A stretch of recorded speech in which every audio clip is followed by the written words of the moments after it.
guy is so infinitely far ahead of the game. Like a legit paradigm shift He's so in the ambitious. automotive field.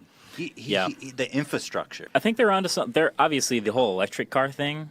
They're stupid far ahead on. Like, even if like Porsche tomorrow came out with a $70,000 electric car that does everything Model S does, they don't have supercharging. They don't have the autonomous driving. They don't have like 7 or 8 also massive projects that this one car does. So like, yeah, they're really far ahead. It's unbelievable. I mean, it's unbelievable. And like you said at the beginning, everyone thought it was a fantasy and a joke, and it wasn't reasonable. But now, when you drive around LA, I don't know what it's like in New Jersey, but like Teslas are dime a dozen here. Yeah, so I noticed that. I noticed that about 3 out of every 10 cars is a Prius. Yes. Yeah. And then 1 out of every 10 is a Model S, and then everything else.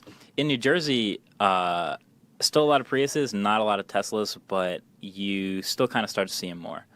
My car was the first P100D on the East Coast, according to Tesla. Really? That's what they told me when I ordered it. They were like, "Congrats, it's the first one." I was like, "That's dope."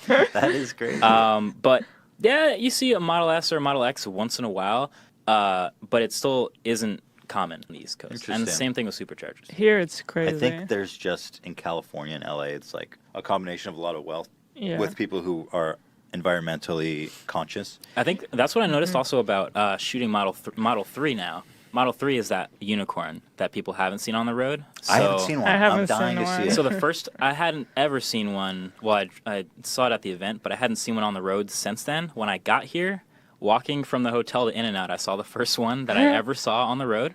And then, so like, we got the car and we're driving it around, and like, you're at a supercharger, so like, there's like Tesla enthusiasts just kind of like around, and all of their heads are just kind of like, yo, what is that the Model 3? Like, they weren't sure.